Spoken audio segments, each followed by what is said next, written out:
Hello, this is News Pulse, a beating heart of the news from Ukraine and for the world. Bryansk on fire. What caused it? Putin wants ceasefire on 9th of May. Ukraine is out of Kursk. Is that the case, really? Well, while Putin praises the full expulsion of Ukrainian armed formations from the Kursk Oblast, the reality, as usual, seems to be a bit different. The losses of the Russian army in Kursk operational area amount to 62.4 thousand troops, of which 25.2 thousand are irretrievable, and 36.2 thousand are sanitary losses. The General Staff of the Ukrainian Army released this info as of Saturday, April 26. In this part of the front line, Ukrainian soldiers captured 983 Russian servicemen, to be precise.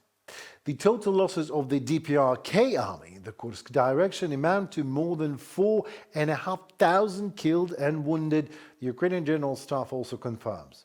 Well, while Chief of the Russian General Staff Gerasimov reports on the liberation of Kursk Oblast from Ukraine security and defense forces, smooth operators of the 73rd Center of the Special Operations Forces of Ukraine continue to successfully complete missions in the region.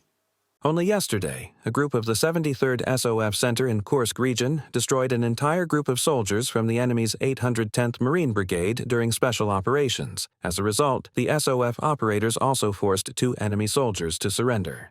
One of the prisoners of war was evacuated to safety on a stretcher, while the other limped away on his own. Keep working. From the publication on the Facebook page of Ukrainian SOF. But the war is onwards not only on Russian territory, of course. Last year, Ukraine did what nobody believed was even possible, launched an incursion into Russian Kursk Oblast. And now we have evidence of the Ukrainian army's activity on the territory of Belgorod Oblast, too, in Russia, while President Zelensky confirmed it himself on X social network. On many fronts, the situation remains difficult. By midday alone, there have already been nearly 70 Russian assaults on our positions. Fighting continues. The occupier continues its offensive attempts. The largest number of combat engagements take place on the Pokrovsk, Kramatorsk, Lyman, and Kursk fronts. Our forces continue active defensive operations in designated areas of the Kursk and Belgorod regions.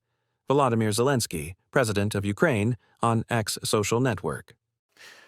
Why is the Ukrainian army taking action on the territory of the Russian Belgorod region, after all? Well, the Belgorod region is a historical and geographical area that includes the present Belgorod Oblast of the Russian Federation, located right on the border with Ukraine. Its area is about 27,000 square kilometers, with a population of around 1.5 million people.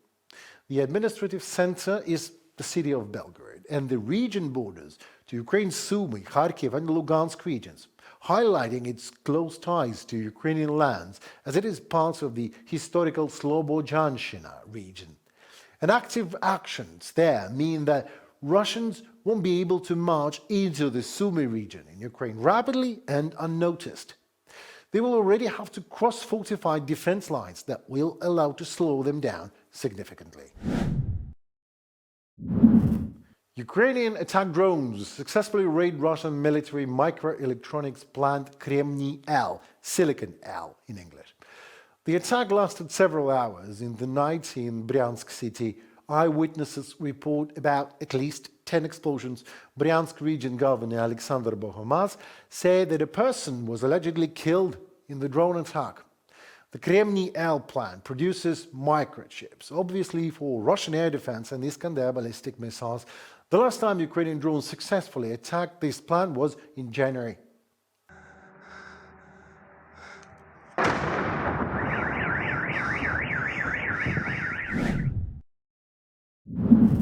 James is an American engineer and IT specialist. He worked for NASA and came to Ukraine in 2019 during the first exodus of scientists and specialists in the USA when Trump first was elected.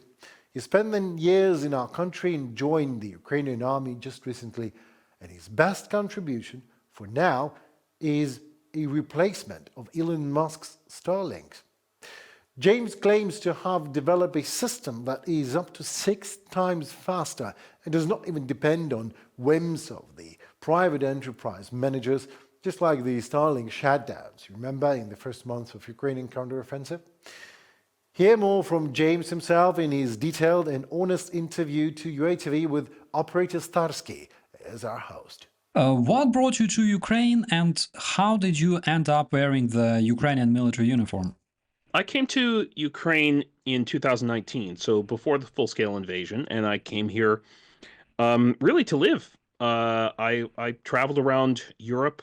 After I left NASA, I just felt like I needed to kind of get out of the United States. This was when Trump won, during Trump won, and I really wanted to come and live in Europe, and I was really interested in exploring Ukraine. Back when Maidan was happening, I was actually VP of an IT company, and we hired Ukrainians, and so our Ukrainian employees were at Maidan, and I was just really impressed by that, everything that happened here, and I really wanted to come and visit the country. I'm a drone technician, and I work in communications.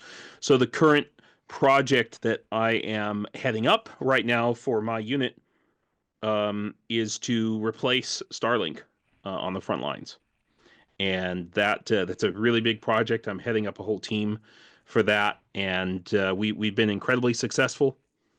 I've been really happy with it. It's a lot of work, but it's cheaper, and we're 6 times faster than Starlink.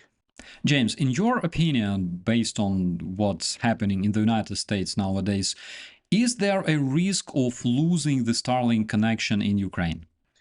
Yeah, I mean that's why I proposed it when I joined the battalion. They came to me and they said, "Well, what do you want to do?" And I said, "Well, I'm happy. Give me a shovel. I'll do anything. I'd love to work with drones and all of that, but I feel like what's the most important and necessary right now that best fits my skill set as a network engineer is to find a backup or replacement for Starlink, because Donald Trump could just, have a bad hamburger tomorrow, or Elon Musk takes too much ketamine, and all of a sudden Starlink is turned off. And some units, some units have already experienced that, just for technical reasons.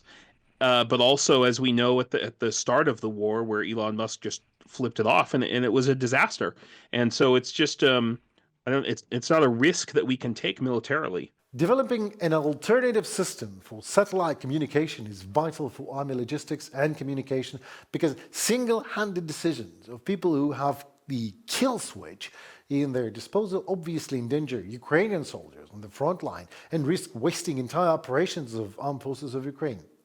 And Ukraine's experience with it even made NATO allies seek other warplanes than F-35, as the even possible existence of the so-called kill switch does not really contribute to national security and sovereignty, to say the least. Power went down Monday afternoon in vast areas of Spain, crossing over into Portugal and France, causing widespread outages in homes and businesses and bringing transportation infrastructure to a halt. In some areas, ATMs and mobile communications are not working. There are also blackouts at airports. The cause of the outage is currently unknown. Lisbon, Madrid, Sevilla, Barcelona and Valencia reportedly affected. The outage began at around midday. They call them heroes. Vladimir Putin and Kim Jong-un have officially confirmed for the first time that North Korea sent troops to aid Russia in its war against Ukraine. The Guardian reports about it, citing North Korea's state news agency KCNA. Well, this acknowledgement comes amidst Kremlin claims, denied by Ukraine, that North Korean forces helped recapture Russia's Kursk region. KCNA also quotes, of course, Kim Jong-un, saying, "They who fought for justice are all heroes and representatives of the honor of the motherland." North Korea's intervention came under the terms of the Strategic Partnership Agreement signed between North Korea and Russia in June 2024, according to the Central Military Commission of North Korea's ruling Workers' Party. Citing the commission, KCNA reports that under the order of the head of the state, the units of the armed forces of the Republic regarding the territory of Russia is one of their own and proved the firm alliance between the two countries. According to the agreement, both countries pledged to provide mutual assistance in the event of military conflicts. In case any one of the two sides is put in a state of war by an armed invasion from an individual state or several states, the other side shall provide military and other assistance with all means in its possession, without delay, in accordance with Article 51 of the United Nations Charter and the laws of the Democratic People's Republic of Korea and the Russian Federation. From Article 4 of the Treaty on Comprehensive Strategic Partnership between North Korea and Russia on July 19, 2024. The United States Department expressed concern over North Korea's direct involvement in Russia's war against Ukraine, urging Pyongyang to halt its military deployment. We continue to be concerned by North Korea's direct involvement in the war. DPRK military deployment to Russia and any support provided by the Russian Federation to North Korea in return must end. Third countries, like the Democratic People's Republic of Korea, that have perpetuated the Russia-Ukraine war, bear responsibility. U.S. State Department spokesperson in response to Yonhap News Agency.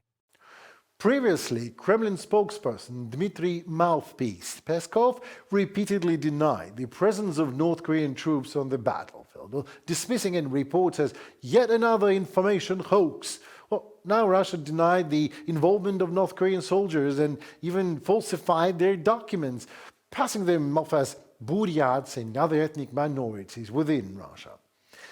According to South Korean and Western intelligence agencies, North Korea sent more than 10,000 troops now to Russia over the past year only to assist Russian forces in reclaiming territory, particularly in the same Kursk region, where heavy fighting with Ukrainian forces still continues.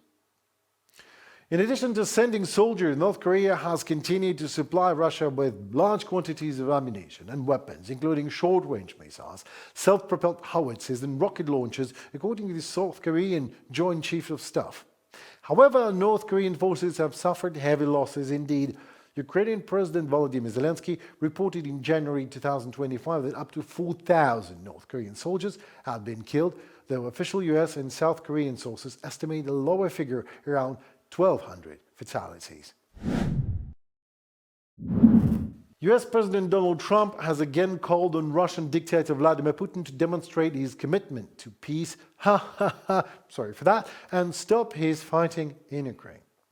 According to Trump, he wants Putin to stop shooting, sit down, and sign the deal finally. But at the same time, Putin himself once again announced a temporary ceasefire for May from 8th to 9th. Republican Senator John Kennedy reminds us all of how the Kremlin actually keeps its word. Putin thinks that America has taken the bullet train to Chunktown. I think he thinks we're afraid of him. He has jacked around President Trump at every turn. He has disrespected our president. I don't think it's going to get any better until we make it clear to Mr. Putin that we are willing to turn him and his country into fish food. The United States is not imposing new sanctions against Russia in order not to harm the negotiations. This was stated by the head of the State Department, Marco Rubio. According to him, it is currently counterproductive for Donald Trump to quarrel with Russia because he is the only one who is negotiating with both sides. Well, the introduction of sanctions, according to him, is an act of rejection of diplomacy, which can prolong the war for years. In the event that Russia refuses the dialogue, however, this issue can be returned to.